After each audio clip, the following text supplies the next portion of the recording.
सीपीएफसी के दफ्तर में, ईपीएफओ के ऑफिस में उनके पूरे अधिकारी और हमारे लोग, हमारे कुछ नेतागण, हमने चर्चा हुई। और पहली बात तो हमने ये रखी कि देरी ज़्यादा हो रही है, आपको जल्दी से जल्दी ये काम करना चाहिए। दूसरी बात जो हमने कही, रमेश कृष्णमूर्ति जो अभी नए यहाँ पर सीपीएफसी अपॉइंट हुए हैं, प्रभारी बनाए गए हैं, वो एडिशनल लेबर सेक्रेटरी भी है। तो उनको हमने ये कहा कि ये हमारे लिए बहुत अच्छे संकेत है कि आप लेबर डिपार्टमेंट भी देख रहे हैं और ईपीएफओ का सीपीएफसी की चेयर भी देख रहे हैं। तो ये दोनों में यही होगा कि दोनों कार्यालयों का समन्वय अभी बहुत अच्छी तरीके से होगा।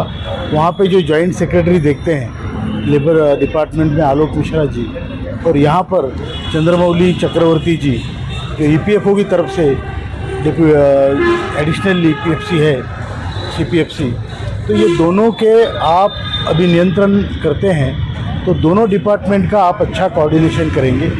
दूसरी बात हमने उनसे ये भी कही कि हमें आपका बैकग्राउंड मालूम है, आप एक बहुत एफिशिएंट और तेज़ तर्रार अफसर है, तो हम जानते हैं कि रिज़ल्ट हमारा जल्दी आएगा और बहुत जल्दी आएगा। तो ये उनसे हमने कहा है। उसके बाद हमारी पूरी चर्चा हुई। हमने लोगों की अपेक्षाएं बताई जो पूरी देश भर से है कि जो आपने अभी यूनिफाइड पेंशन स्कीम यूपीएस बनाया है, वो बहुत अच्छी स्कीम है। सरकार ने सरकारी कर्मचारियों के लिए जो स्कीम बनाई है, हमारा ये कहना है कि उसी तर्ज पे हमारी भी स्कीम बने। उसका जो ढांचा है वो बिल्कुल सही है, और ये है कि हमारे 7,500 की मिनिमम मांग है, चाहे उससे या चाहे उससे बढ़कर, लेकिन हमारा ढांचा भी उसी तरीके से हो तो ज़्यादा जस्टिफाइड रहेगा।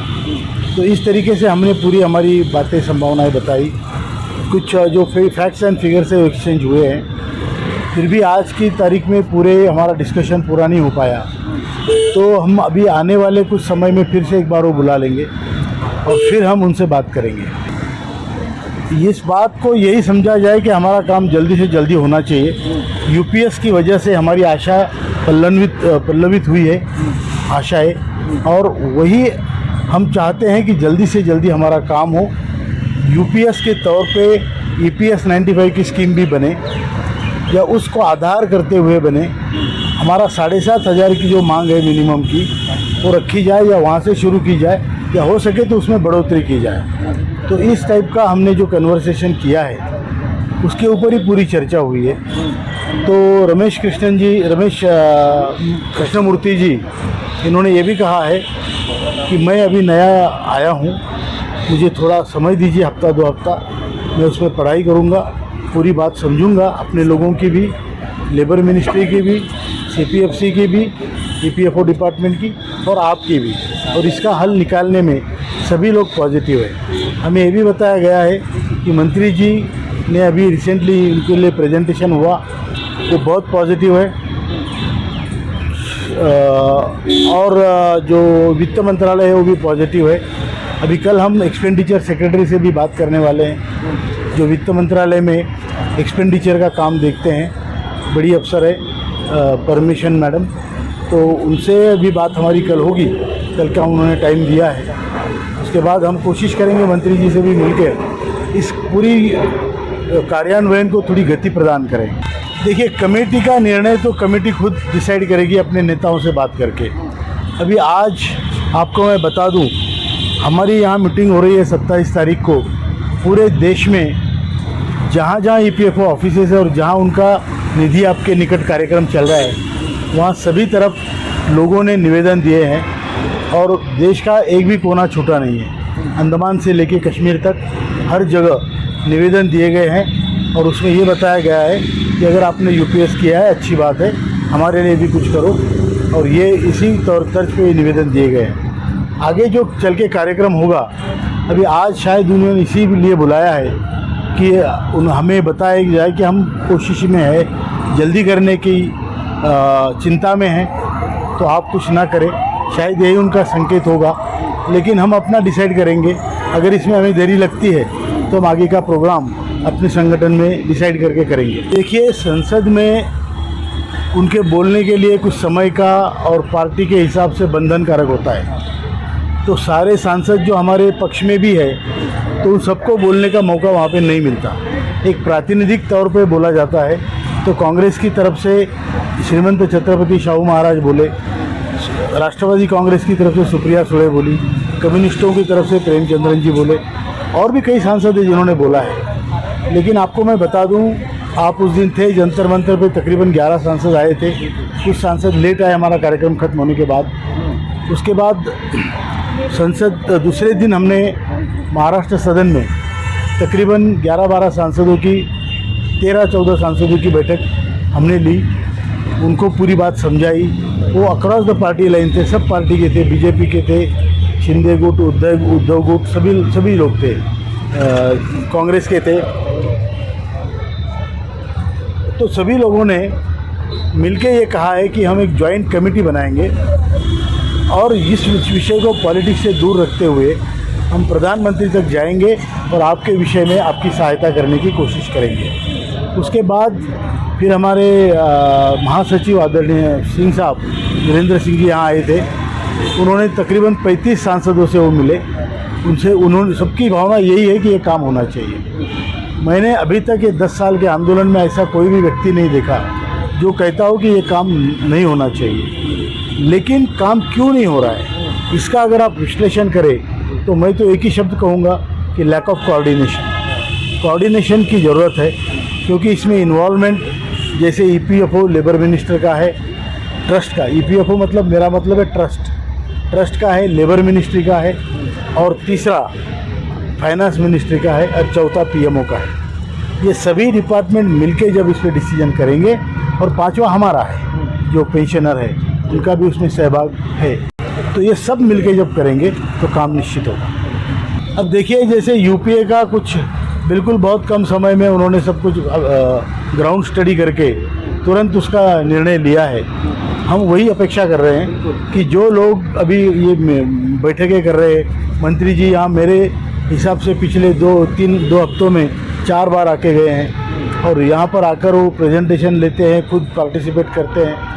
और जहाँ तक अभी कल मेरी हेमा मालिनी जी से भी बात हुई, आज हुई बल्कि, तो उन्होंने भी ये कहा है कि उनकी भी कोशिशें जारी है, सबकी कोशिशें अपनी स्तर पर जारी है, और हमारा काम जल्दी से जल्दी होगा इसका हमें अपेक्षा है। क्योंकि अभी सरकार का जो हमने रवैया देखा है, पीएसयू जो हमारा यूपीएस का उन्होंने काम किया, उसी तर्ज पे आदरणीय मोदी जी हमारे यशस्वी प्रधानमंत्री हमारा भी काम करें, ये उनसे हमारी विनती है, गुहार है। मेरे ख्याल से आने वाले 15 दिन से 1 महीने में ये काम होना चाहिए, ऐसा मुझे संकेत लगता है। अगर नहीं होता तो क्या कोई बड़ा कदम लिया जाएगा? बिल्कुल लिया जाएगा। अगर हमारा काम में कोई देरी हमें नज़र आ रही है और टालम टाल करने की अगर भूमिका नज़र आती है, तो हम उस पर ऊपर फिर बहुत बड़ा आंदोलन खड़ा करेंगे देश में। बातचीत का दौर पहले ही शुरुआत हुई थी। जब हम 31 तारीख को यहाँ पर अपना आंदोलन ख़त्म करके आए थे, तो तकरीबन 7:30 बजे तक यहाँ मीटिंग चली। उस दिन ही बातचीत का दौर हुआ था। उसमें हमने कुछ सजेशन दिए थे। सजेशन ये थे कि हमारा भी कंट्रीब्यूशन थोड़ा बढ़ाया जाए, सेलिंग की लिमिट बढ़ाई जाए, और सरकार की तरफ से भी थोड़ी पर्स ढीली की जाए, जबकि जो उन्होंने यूपीएस के बारे में किया है। पहले एनपीएस में वो 10% देते थे, फिर इनके आंदोलन के बाद उन्होंने सरकार का कंट्रीब्यूशन 14% किया, अभी 18.5% किया। तो हमारी भी ये उम्मीद है कि हमें तो सिर्फ 1.16 मिल रहा है, तो उसको बढ़ा के आप 5-7 भी कर दो तो हमारा काम होता है। हमारी मांगे बहुत बड़ी नहीं है। सरकार अगर चाहती है तो ये काम ज़रूर कर सकती है, क्योंकि इन लोगों की बेनिफिशियरी की संख्या भी बहुत बड़ी है, और इतने बड़े लोगों का अगर बेनिफिट होता है तो सरकार को इसमें बहुत जल्दी अच्छे कदम उठाने चाहिए। मंत्री जी की हमारी एक बार मुलाकात हुई, बाकी इस मंत्री जी की बातें तो हुई, बट मुलाकात एक बार हुई, और उन्होंने यही कहा है जो मैंने पहले भी आपसे बताया था कि मैं खुद जानता हूं कि एक फैमिली में एक आदमी 3,000 रुपये बिना कंट्रीब्यूशन वृद्धापकाल की पेंशन लेता है। अगर उस फैमिली में 2 लोग हैं तो 6,000 रुपये लेके जाते हैं। अब इस हिसाब से देखा जाए तो आपका कंट्रीब्यूशन है और आप वृद्ध भी हो, तो आप दोनों हिसाब से आपको एक सब्सटेंशियल जीने लायक पेंशन मिलनी चाहिए, ये उनका भी मानना है। अब ये सिर्फ प्रश्न भावनाएं सभी की एक जगह है, भावनाएं सभी की एक जगह है। अब प्रश्न है गणित का, जो कोई बहुत बड़ा विषय नहीं होता है। तो ये गणित का विषय अभी सॉल्व होना है, और जब ये गणित का विषय सॉल्व होगा तो हमारा प्रश्न, भावनाएं और गणित एक होगा, और सरकार का भी उसमें बहुत बड़ा फायदा होगा। तो एक क्षण टक्कर के है और बैलेंस्ड है। हम कोई राजनीतिज्ञ तो है नहीं, राजनीति तो करते नहीं है, लेकिन उससे परे तो कोई नहीं रह सकता। तो हमने ये तय किया है कि हमारा काम होगा तो उसका जितना लाभ हमें होगा उसका उतना ही लाभ सरकार को भी होगा। मैं उनके लिए यही कहना चाहूँगा, मुझे डेली कई फ़ोन आते हैं, लोग परेशान हैं, बीमार है, अपने बेड से फ़ोन करते हैं, बड़ी चाव से पूछते हैं। मैं उनका यही कहना चाहूँगा उनको कि हिम्मत मत हारो, काम हमारा होने वाला है, आपकी जीत होगी। लोकतंत्र में लोगों की जीत सबसे ज़्यादा इम्पोर्टेंट होती है, और वही जीत आपकी होगी, और उसके लिए एनएसी कटिबद्ध है। आपके लिए हम लड़ते रहेंगे, और आपको बिल्कुल चिंता नहीं करनी है। इधर उधर पैसे किसी को मत दो, अपने घर में बैठो, और जहाँ आ सकते हो सभा को आओ। अभी हमारी जो सभाएं हुई दक्षिण में, गुलबर्गा में, उसके बाद हुबली में, तो इतने लोग आए कि पूछो नहीं। पूरा जो हॉल किया था आयोजकों ने, मंगल कार्यालय या कल्याण मंडपम, वो पूरे भर के उतने लोग बाहर थे। गर्मी में, धूप में, बारिश में लोगों की भावनाएं बहुत तीव्र है।